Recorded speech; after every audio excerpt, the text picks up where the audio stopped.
There's a storm across the valley. The clouds are rolling in. The afternoon is heavy on your shoulders. There's a truck out on the 4-lane, a mile or more away. The whining of his wheels just makes it colder. Welcome to Community Forum. Your host is Priscilla Almquist-Olsen, and today is May 26, 2021. We are doing this by Zoom because of the pandemic, and I am delighted to welcome to the show today Suzanne Bump, who is our state auditor, and she's going to explain what her duties are, give us a little bit about her background, what her challenges are, and it should be a really engaging and interesting conversation. So welcome, Suzanne. Well, thanks so much, Priscilla. I'm delighted to be joining you, having you met you now a couple of times at the Lions Club events and up at Oaks Ames Memorial Hall. As you say, I'm state auditor. I am serving my third term. So I've been in this position for a little more than 10 years. I moved to Easton not too long ago, following the death of my husband. We'd been living in Great Barrington, but I'm familiar with the area because I grew up in the town of Whitman and attended Cardinal Spellman High School. So this was a bit of coming home. I got involved in politics way back while I was still in college. As a student, I became a legislative intern and served as a state representative and lawyer and secretary of labor. Before I ran for this position, I suppose, auditor, state auditor, people think that I do financial auditing, or they think that, God forbid, I'll be auditing them like the Department of Revenue or the IRS. But no, what we do in the Massachusetts State Auditor's Office is conduct so-called performance audits of state agencies. Yes, we look at the money that's being spent and how they account for it, but we do more than that, really. The focus is on how they're spending the money. Are they spending it consistent with their mission? That is, are they using it to further the goals of their agency, whether it's environmental protection, public safety, or child welfare? And then we try to even go beyond that and determine how well they're doing. Are there ways that they could do things more efficiently or more effectively? And that makes it a really interesting activity for someone like myself, whose background is in policy and in government program administration. You could say that the auditor's office is the chief accountability office for the Commonwealth of Massachusetts. Very interesting. So when we think of audit and auditor, we think of figures, numbers, but in fact, your main goal, it appears, is to see that the agencies are doing what they should in conjunction with their goals and mission. So I find that really interesting, because that kind of oversight, I think most of us do not know exists. So No. That's a wonderful bit of knowledge for us, especially in the past year. There's been a lot of discussion about the performance of the Department of Social Services. Mm-hmm. And I imagine that you had a hand in evaluating that. Yeah, we have, we do go through a rotation, if you will, of agencies. Every 3 years, we audit some aspect of every department's activities. A lot of agencies, even at that, are very complex, and so we select some function within the office to look at, and we're guided by things. We use numbers, and we use other kinds of data to try to identify what's an area of risk for this agency, a risk that they won't be properly protecting public resources, whether it's taxpayer dollars or it is property like our state parks land. And we also look at the mission of the agency, and if there's suggestions raised by the public or members of the legislature, or even just that come to other things that come to our attention, we consider those subjective factors as well as objective factors in what we're going to audit. And so we have spent a lot of time looking at human services agencies. When we look at, for instance, the state's Medicaid program, which in Massachusetts is called Mass Health. There we really do spend a lot of time looking at the numbers and at the dollars, because most people don't realize the state's budget of about $43 billion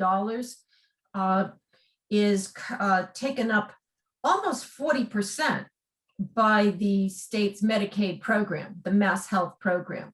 And so we're very conscious about how well that agency is spending money, controlling costs, making sure that there isn't fraud on the part of either the providers of healthcare services or on the beneficiaries of the program. Very interesting, yes. But you don't personally check into, say, one or two patients who are on Mass Health just to see if they qualify, or do you? Well, we look at the whole system that the agency has for qualifying people. So a few years ago, when we audited the agency, we saw that they weren't always checking Social Security numbers to determine whether people really were who they say they were, or that they were income eligible. Because we know that there's a lot of identity theft. We hear about incidents of personal information, financial information being hacked from credit rating agencies and the like, and so Social Security numbers really are bought and sold so that people can create fake identities, and so we see multiple people using the same Social Security number. Well, that's an indication of fraud, but it's also an indication to us that the agency is not doing a very good job in checking Social Security numbers. Because if you have multiple people applying using the same Social Security number, your system, your eligibility determination system should be finding that. And so we do look for flaws in the way the agency is running its program to make sure that only eligible people get benefits. But there is also in the auditor's office a separate unit. It's called the Bureau of Special Investigations. And we work with agencies like Mass Health, the Early Education and Care Program, which provides daycare vouchers to income eligible people, the Department of Transitional Assistance, which we think of as the welfare department, and they refer to us to the Bureau of Special Investigations cases of suspected fraud or abuse, and we have a separate unit, that does investigate those cases, and sometimes results in not just in money being paid back, but in criminal prosecutions. Wow. And I understand you have quite a staff, over 200?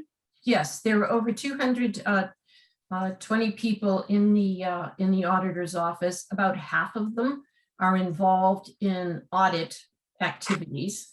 There's this group that I mentioned, the Bureau of Special Investigations, that does public assistance fraud. We have a division of local mandates, which is always a favorite of municipal officials, because we are tasked with responding to their concerns about whether a new requirement that the state hands down upon a city or town that tells them to undertake a new activity that costs money and it has implications for local property tax rates. Oh, boy. Well, they come to us and they say, well, does the law require the state to pay for this, or is it a burden that should be borne by our local taxpayers? And so we make those decisions, we do the financial analysis, and then we kind of prod the legislature to do the right thing. If there are costs that the state should be paying for. And a recent example of that is the early voting that was allowed for last election year, 2020, because of the pandemic. We had mail-in voting, we had early voting, and that was great for citizen participation in the elections, but it comes at a cost. Our city and town clerks had to conduct those mailings. They had to staff polling places earlier, over multiple days. And we were asked to render an opinion on this. We said, okay, state government, this is a great idea, but state government has to help foot the bill here. It can't all be borne by local taxpayers under the law. And so we have been collecting the information about what each community spent, and we are seeing to it that those reimbursements to municipalities are going out the door.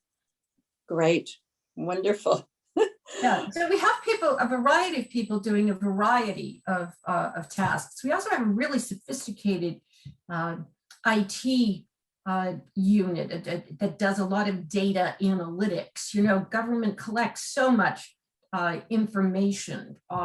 Every agency keeps track of what it's doing in these data systems, and if you're trying to figure out how efficiently the agencies are working, what kind of results they're getting, you need to be able to analyze their data, and that requires lots of different technology, lots of different skill sets, and we've actually won awards for the data analytics that we have developed for use in our office.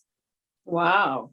So people there are so many now who are graduating with IT degrees, and so they should realize they can apply to your agency. Oh, yes. Oh, I beg them to do so. We actually have a hard time, frankly. All of government has a hard time attracting and then retaining talented folks who, in data science and in computer science and the like, because they are in such high demand, and they command salaries that it's hard for government to afford. But we're a great place to learn. We don't need you to stay forever, but we do desperately need your services, and you'll be serving your fellow citizens. Right. Well, it's a wonderful jump off spot, isn't it, for a lot of young people? It is. We have this, naturally, a lot of folks are at or near retirement age, including myself. I just announced recently that I won't be running for re-election next year. I'm going to be retiring from state service, and with the aging out of the baby boomer population, it's created a lot of opportunity for young people. I have so many more young people on my staff now than I did when I took over in 2011. And it really does provide young people with an opportunity to learn, to grow, to plot their futures. Skills development in my office is a particular concern. I used to be, as I said, the Secretary of Labor and Workforce Development, and was really focused on helping people across the Commonwealth at that time acquire the skills that they need so that they can compete for jobs in the in our knowledge economy, and therefore also grow our economy as well as their own financial well-being. And I brought those concerns and that dedication to skills development into the auditor's office. So we've got robust career path programming and continuous education there. And I think we do an especially good job in my office, but we aren't the only state agency that is looking to give young people a step forward. It's a lot of kids don't really think about government as a place of opportunity for them for their careers. And I just hope that more of them will. Mm-hmm. Okay, you said you'd been in this position for over 10 years. What challenges have changed in those 10 years that you see or you face? Well, I think that really the quite apart from the competition from talent, it really does have a lot to do with data, with data collection, with data analysis, with data sharing. A number of the audits that we've conducted over the years, again, in the name of efficiency and effectiveness, have ended with recommendations that agencies do more to break through the silos that separate them. Every agency has its own mission, and understandably they get focused on that mission. A point that we try to make in our audits is, look, if you looked to some of your sister agencies across government, you might see that there's some overlap or overlapping in concerns, not necessarily in services, and they might have information that would be useful to you and help you do a better job in your world. And I'll give you a couple of examples. We audited the Department of Veterans Services, which does a great job in helping meet the needs of our veterans. But we saw that they could better be identifying all veterans who might be eligible for their assistance if they looked to other agencies in state government where veterans self-identify and are applying for assistance. We looked at the Sex Offender Registry Board, which, as the name suggests, keeps track of registered sex offenders. We found that they had literally lost track of many registered sex offenders. Sex offenders are required to check in and update whenever they move their job or their home, so that we know where they are in the public, if they are a certain level of sex offense, can have that information. They were not doing, in fact, what the legislature told them they should do, and that is when someone fails to register, well, consult the Registry of Motor Vehicles database, consult the public welfare programs databases. There are many sources of information that they could use in order to help them better track registered sex offenders than just relying on the offenders to self-identify. The biggest example of this, though, is an audit that we did at the Department of Children and Families, and found that they weren't using all of the data, all the information that other agencies have to keep track of the medical care and injuries to kids in foster care. So it's not a new problem.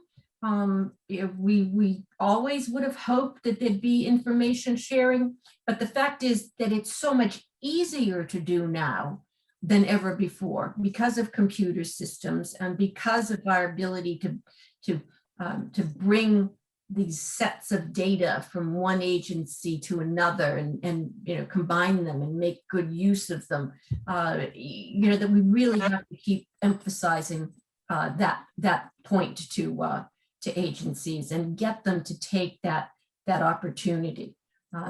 So that's that's an ongoing. Those are ongoing issues. They're bigger challenges because it costs money to do this, but they're also bigger payoffs if they do it in terms of better serving the public. Right, and that really is the goal, isn't it? That's right. Our tax dollars fund all these agencies, and we expect them to do their jobs efficiently and thoroughly. Right. So what challenges do you see for your successor auditor as you begin this year of transitioning from the job to retirement?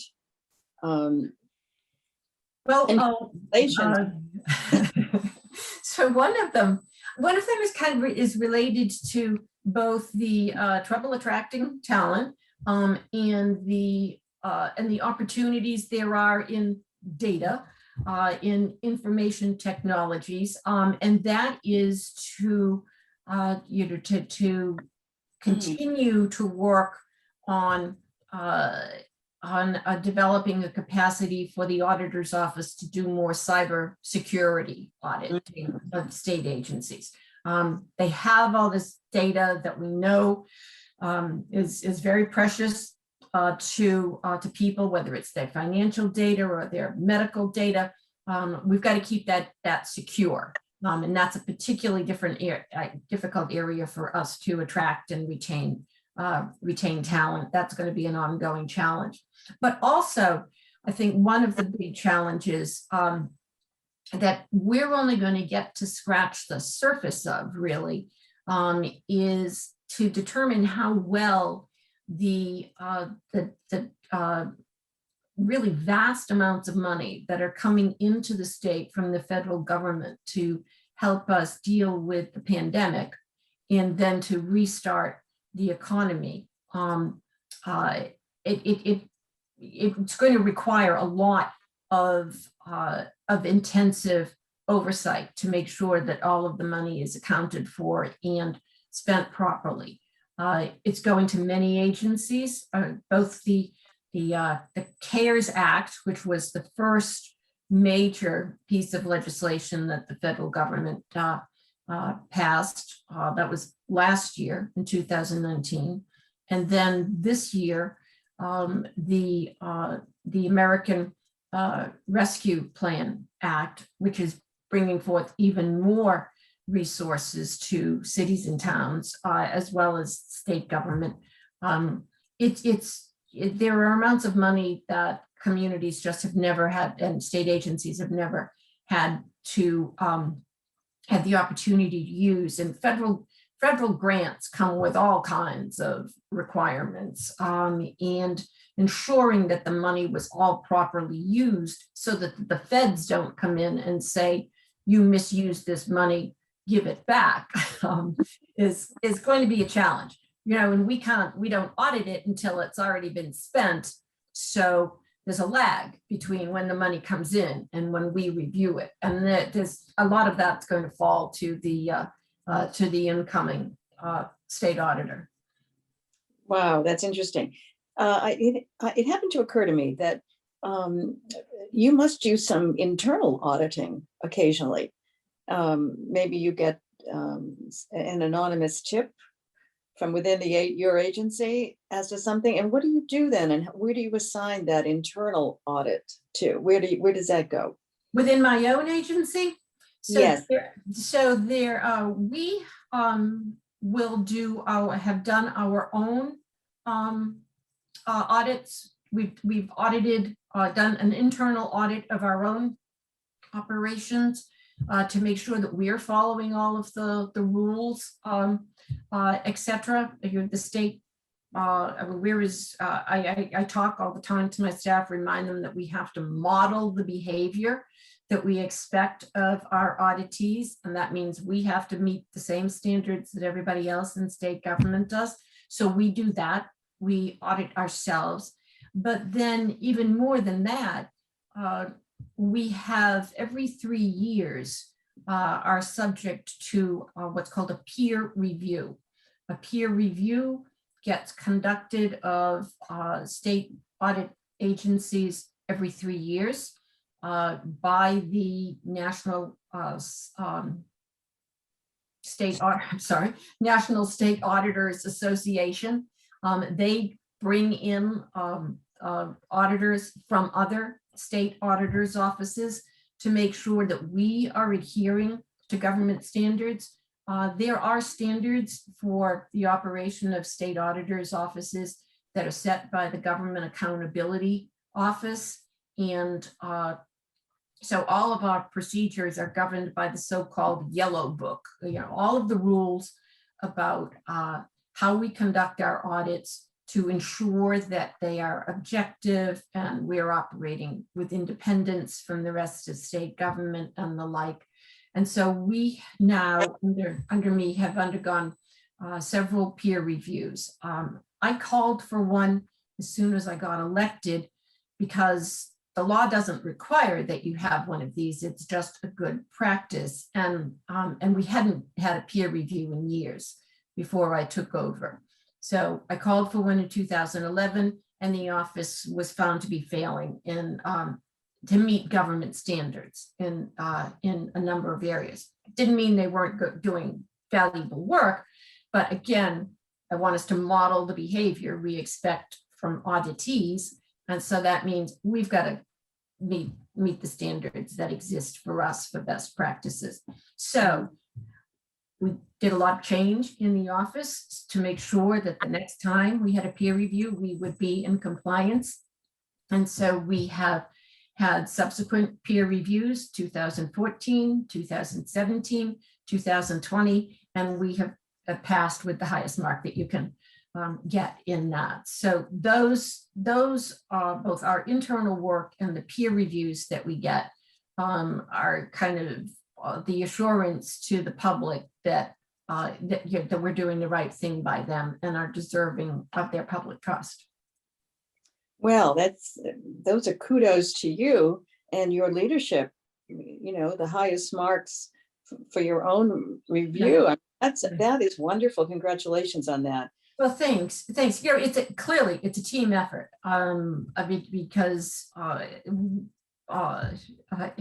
there's a lot involved in conducting an audit to government standards, a lot of documentation, a lot of verification that goes on, and to ensure that we were meeting those standards, I created a quality assurance office so that all of our audits of real substance, where things get down to the nitty gritty and there might be problems that we found in an agency, they all go through quality assurance to make sure that we've got it all right. And that makes it harder for agencies to refute. They may put out a press release saying we disagree, but they will have to acknowledge in the process that we were right. Your record on reviews then helps to support your auditing of the agencies, because they have to think twice about responding negatively to an agency that has gotten top marks by peers in the industry. Mm-hmm. Another question. Have you ever had a case where one of your employees committed identity theft? Because obviously they're looking at data, they have access to data and so forth. No, we have not. We've not had any instances where people were either improperly, were abusing their privilege of access to data, or of misuse of that data, and a sharing of any of the data that they have access to. We are quite clear about what our expectations are. We of our staff, a lot of, we often have to negotiate confidentiality agreements with state agencies before they'll give us access to a lot of their data.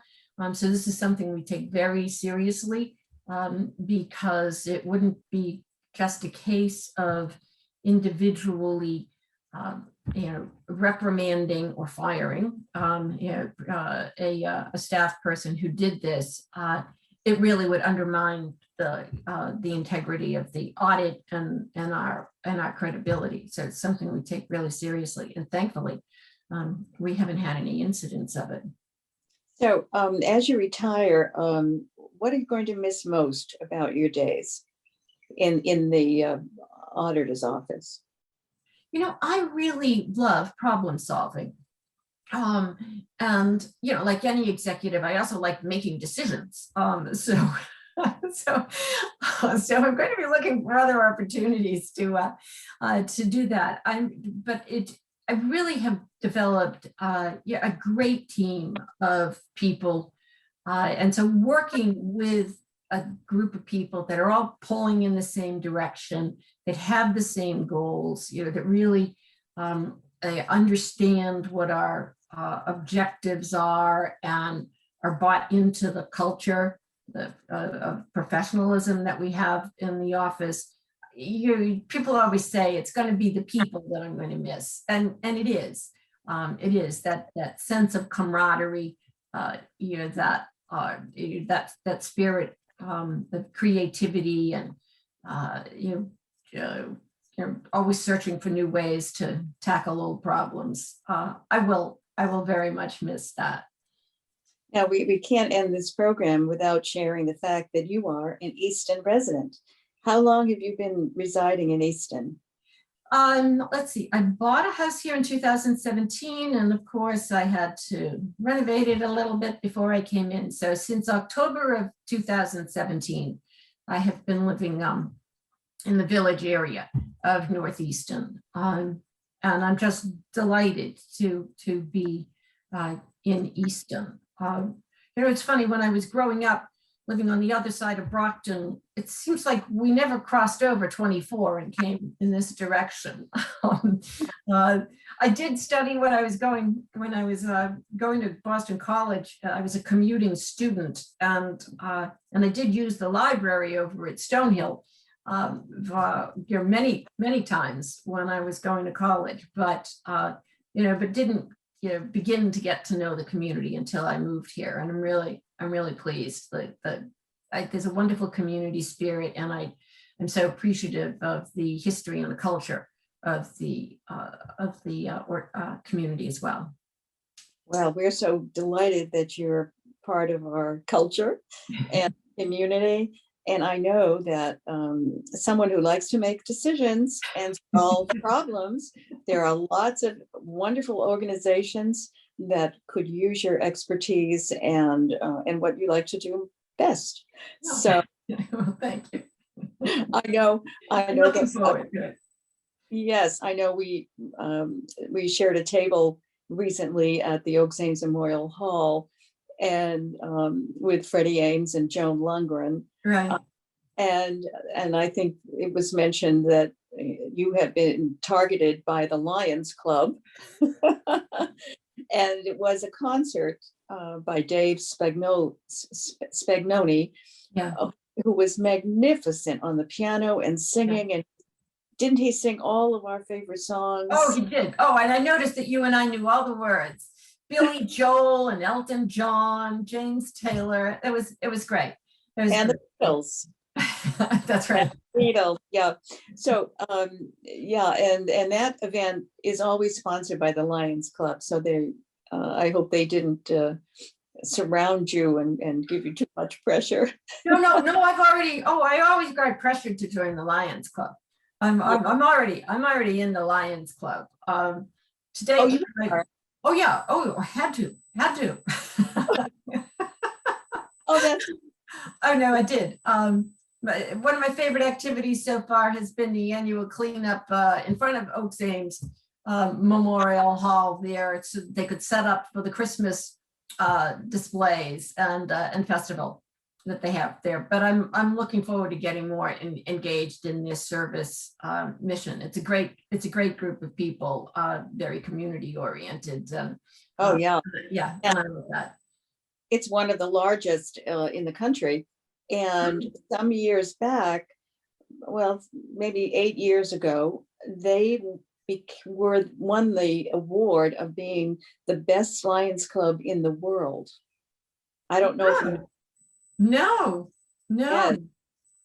Well, that's impressive. That shows a lot of leadership and a lot of commitment on the part of the members. Yes, right. Okay, well, thank you so much, Suzanne, for this very wonderful and informative conversation. And we now can rest assured that that there is an agency that's looking out for us taxpayers with all of the missions that we have contact with many of these agencies, and to know that they are on the up and up and doing the job appropriately is quite reassuring. Oh, so thank you again. It's been great. Thank you so much, Priscilla. You're very welcome. And so this is Priscilla Almquist-Olsen signing off for today, and hoping that you have enjoyed this program as much as Suzanne and I have enjoyed delivering it to you. All the best. Stay well.